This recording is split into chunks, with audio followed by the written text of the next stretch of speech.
Hello and welcome to Views from the Market, mid-market private equity and M&A in Canada. My name is Mario Nigro and I'm a partner in the private equity and M&A group at Stikeman Elliott. For today's podcast, I'd like to welcome our special guest, Professor Marc Busch.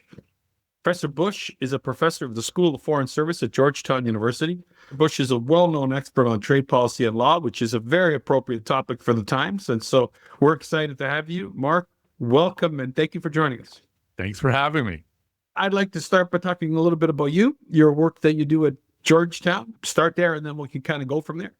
I've been teaching at Georgetown now for 20 years. I taught at Queen's School of Business before that and Harvard before that. So I've been in the teaching business for the past 30 years in total. And I specialize in trade policy and law, as you mentioned. I came of age doing WTO dispute settlement. And now by virtue of current events, I find myself dragged into a topic that I thought was long since in the dustbin of history, namely tariffs and the tsunami that they have created in today's global economy. So here I am chatting with you about a topic that I used to more or less leave to a single class in my MBA classroom. With the exception of anti-dump and countervail, I was pretty much in and out, MFN, bound, applied, call it a day. Well, Marc, we're obviously a podcast that focuses on M&A. We grew up, to your point, in the same way you did. I mean, no one looked at tariffs as being part of M&A activity until the last literally 5-6 months, until this current U.S. administration has decided to make it a key focal point of economic policy. One of the things that we're trying to juggle around is all the uncertainty that these conversations and these tariffs are having on M&A activity. I wanted to get a sense from you on your sense of where does this go, Marc? Like, we know that there's the politics of the moment, and obviously in business, you always search for certainty. You're waiting for this to settle down. Where does this go? How much certainty are we going to have? How long? Is this the new status quo? I guess I'll say to you from where you sit in terms of looking at the history of trade and the development of these tariff policies. Well, we're not going back to 1995, that's for sure. And by that, I mean, we're not going back to the U.S. tariff schedule that was implemented under the WTO's foundational moment, the Big Bang, as it were. That much has been clear for a while. So let's break it up into two parts. We aren't going to have so much volatility with respect to the tariffs as soon as we begin to get a glimpse of what these trade deals are going to look like. But on the other hand, I worry that those sectoral tariffs are here to stay in one form or another. And we can break that into two parts as well. The first part is the Section 232 national security tariffs, which became infamous under Trump 1.0 in the form of steel and aluminum. But today we're getting semiconductors, pharmaceuticals, we may get copper, and for that matter, as of this morning, we may get movies. Although God knows how you apply a tariff on a movie. So all that said and done, the sectoral stuff could also be disciplined in part. What won't be disciplined, though, is the political volatility that comes along with the more underlying theme, namely national security, because at least in Washington, D.C., it's a bipartisan view that national security is non-justiciable. That is a self-judging affirmative legal defense in litigation, and by extension, no matter what trade deals are done by the president, and they're not going to be deep. At any moment, national security could be invoked for any reason. And we're seeing that really clearly and vividly with this new tweet on movies, because it wasn't just that the industry is waning, it's that foreign-made films are virtually propaganda, and that's a national security issue.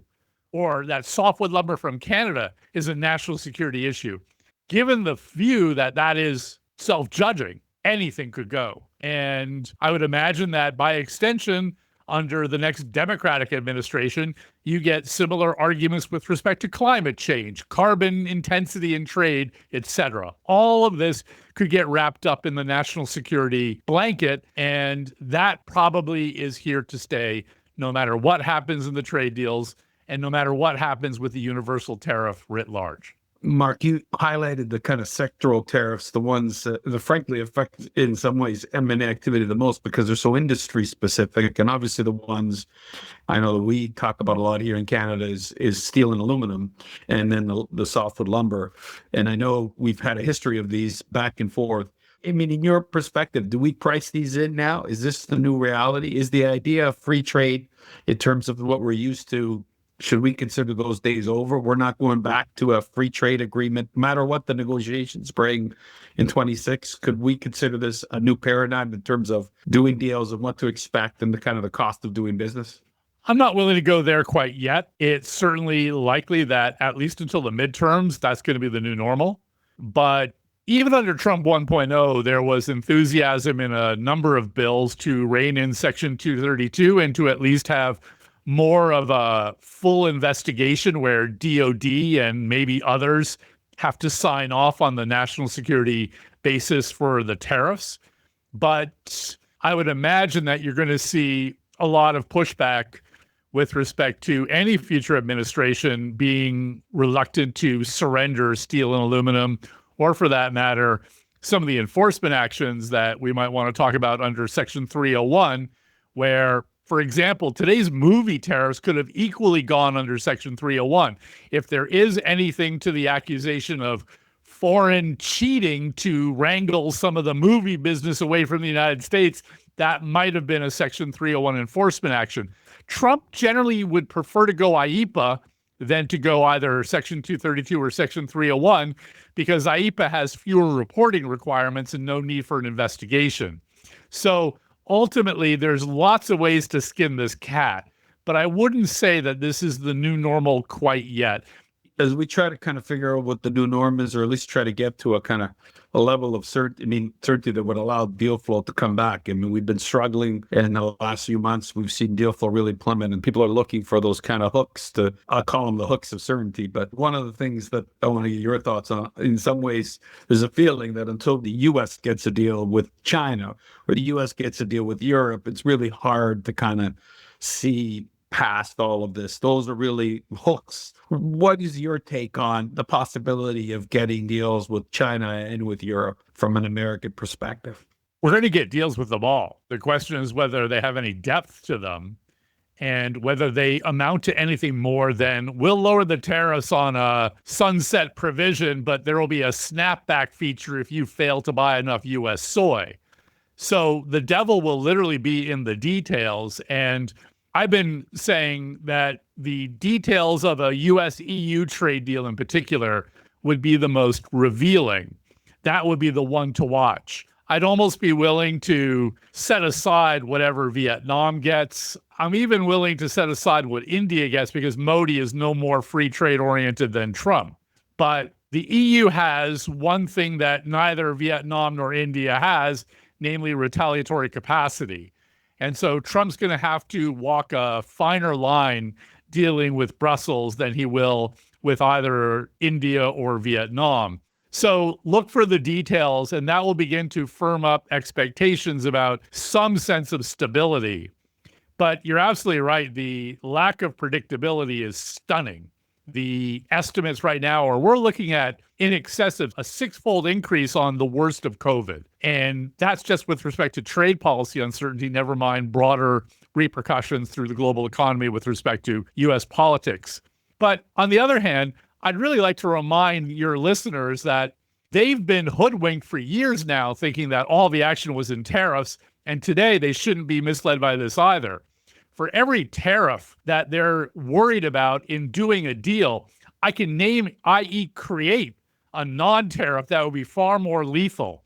And so when Trump mistakenly or on purpose raises the issue of non-tariffs, Mario, that's what I do, non-tariffs. They're where the really esoteric trade policy kicks in and where the law is a lot harder to get a clear answer out of. And I always tell my students, the non-tariffs are far more lethal because they typically trigger a ban, not just a tax on trade. So on the one hand, as we've already discussed, everyone listening should be making sure they understand what their tariff code is. Know thy tariff code. That's the point of departure. But you'd be terribly misled to think that even on the tariff front, any greater clarity is going to be the pathway forward with no fetters on the horizon. Look for the US and other countries to backfill whenever they feel defensive liabilities with non-tariffs. And some of them are historical. That's why you're hearing so much about the tensions in an US-EU deal. Europe knows exactly what the US wants on the non-tariff front, health and safety standards on food.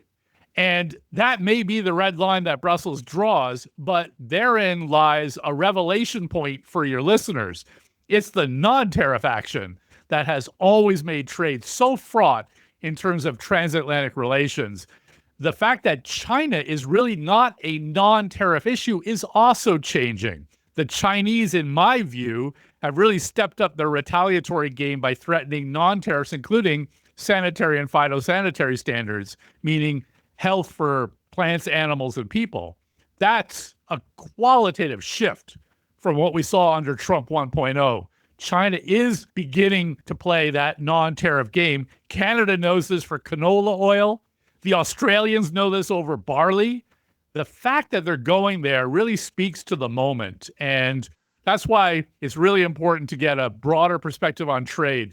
Despite the fact that tariffs are sucking all the oxygen out of the trade room at the moment, the non-tariffs remain the most lethal weapon in the toolkit.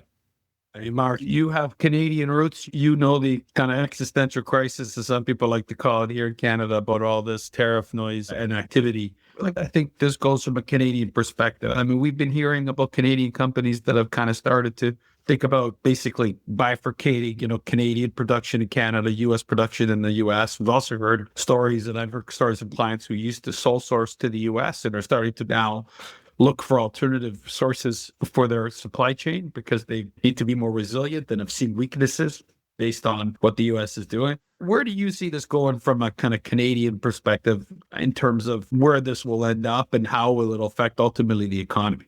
When Carney comes to Washington, D.C., and that's scheduled, I guess, for tomorrow, May 6th, he's going to have to offer essentially a compact. And that compact is not just about trade. It's about national security.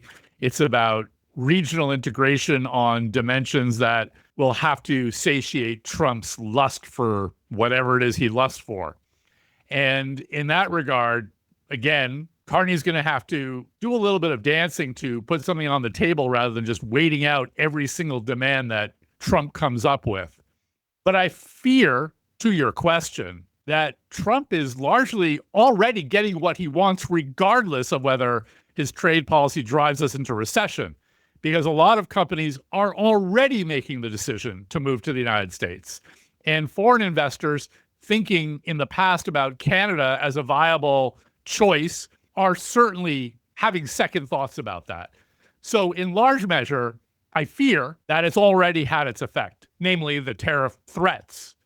And I don't know how you reverse that with anything that Carney walks out of his meeting with Trump being able to wave to the cameras with in terms of that piece of paper.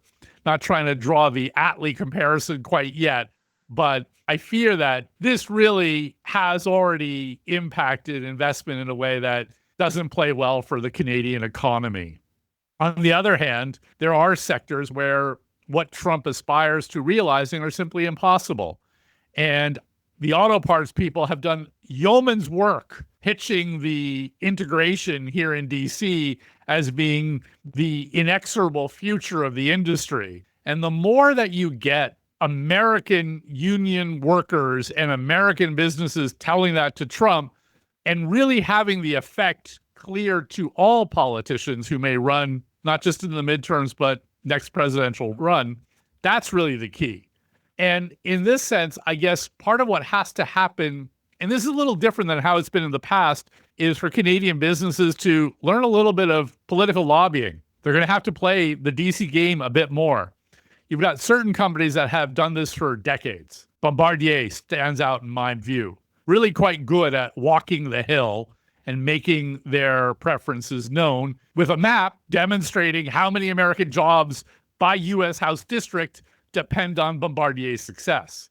That really is going to have to be something that, for those companies sticking around in Canada, sourcing from Canada and doing a cross-border plant location strategy are going to have to get more in line with. How do you play the DC game? It's just a fact. And how do you play the DC game regardless of who's in the White House and whatever the control there is with respect to Democrat versus Republican Party leading the House or Senate? This is really going to be Canada's bread and butter going forward. And it's something that was cute and fun to talk about when I taught at Queen's School of Business in the early 2000s, but it's a qualitatively different beast today. And Canadian businesses are going to have to adjust. There are a lot of people in Canada who believe that things will get back to normal when we enter into a new agreement with the United States on kind of new terms, if you want to call it a new free trade agreement, a new CUSMA, however you want. Or do you see that as the solution? Do you see that as the kind of line in the sand that will kind of get things back to normal? Can we even get a new deal? Is it even possible? Some people are saying there's not even a possibility of a new deal. Do you see that as where this will ultimately go in terms of normalizing relations again between Canada and the U.S. on trade? A new USMCA may certainly bring greater stability, but I don't know that anyone's ever going to trust USMCA version 2 like they once trusted NAFTA or even the bilat from '89. So it's probably heroic to imagine that we will have anything like what we thought we were getting under Trump 1.0 when he declared USMCA to be the best, greatest trade deal ever. I don't know that there aren't going to be some big gaping holes in the text. And whatever is in the text, it'll be subject to a self-judging national security carve-out that could be used for anything, including movies, apparently. So it's really premature to imagine that what we once knew will settle our nerves once again. This is going to require that business be ever vigilant, regardless of that piece of paper, regardless of whether Trump goes deep or not, regardless of whether Trump does something separate with Canada than he does with Mexico, which I still maintain is a distinct possibility at this stage. So all of this begs the question, will we ever get back to what we thought we were getting with USMCA? And aside from a couple of grievances that Trump still holds, like on softwood lumber from USMCA 1, you're going to potentially have some brand new complexities added to it, including the expectation that that universal tariff of 10% may still apply to Canada and Mexico, regardless of whether USMCA gets redone. Marc, I always ask our guests to give us a bit of the crystal ball pressure, give us a bit of a perspective on what things are going to look like, trends. What is it going to look like 6-12 months from now, Marc? I mean, from a deal perspective and the quest for certainty and the quest for kind of get back to doing deals the way we used to, where do you think this all goes? Let's go optimistic for scenario number 1. The shock of what we are about to see, and we haven't seen it yet, in the bond markets, in the stock market. With respect to foreign retaliation, again, we haven't seen the full depth of any of this yet. So the idea that we're learning from jobs numbers from last week strikes me as bizarre. Imagine that we do, however, realize the worst case scenario across the board. Here's the optimistic view. This becomes our Smoot-Hawley moment. It shatters expectations about what could have been, what should have been, had we only shied away from globalization in the late 1990s. And it reorients U.S. politics in a way that both parties begin to see things a little more clearly, see things a little more sanely. That would be the optimistic scenario. And we have evidence that Smoot-Hawley had exactly that effect going forward. Maybe this is our Smoot-Hawley moment, and it does shock us back into at least United North America under USMCA redo. It may not mean blissful relations with Beijing, but it may mean enough for North America, and then we have the spokes going out to the EU, et cetera, in whatever form that takes. The pessimistic view, this isn't going to change. The pessimistic view is, this is the new normal, and it's been the new normal since Biden didn't reject anything that he inherited from Trump. And that worse still, J.D. Vance or even Marco Rubio, as the standard bearer for the Republican Party, pushes the Democrats to think we're going to get some of what we've always wanted, and we may have to do a little bit more, but you get that convergence right and left. And this is the new normal, which is Fortress America. Not Fortress North America, but Fortress America. And then you'll start to see more of the bleeding that Trump has tried to induce, but he's up against a clock right now. And let's end with this point. There is domestic opposition. We have, by my count right now, 9 legal cases against the IEEPA tariffs alone. Trump is on a clock, and whatever he's going to accomplish is going to have to be quick, because we could have a ruling in a few months that suspends the tariffs and leads to this all headed to the Supreme Court, where I'm doubtful that IEEPA will withstand the major questions doctrine. So all that by way of saying, scenario 1, optimistic. Scenario 2, pessimistic.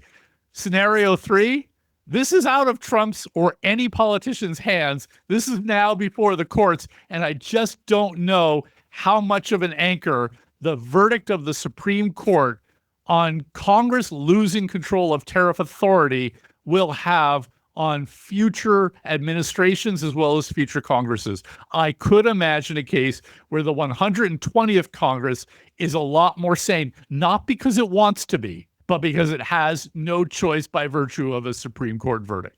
Marc, I want to say thank you. This has been super insightful and interesting from a deal perspective to understand the pushes and the pulls that are affecting these macro forces that are affecting deal activity. And this is one of the key ones at the moment. But thank you for joining us. Really appreciate your insight. Always valuable and lots to think about. It's been great to have you join us. Thanks so much, Mario. Thank you for tuning in to Views from the Market. Stay updated with the latest episodes by subscribing wherever you find your podcasts or visiting Stikeman.com/viewsfromthemarket.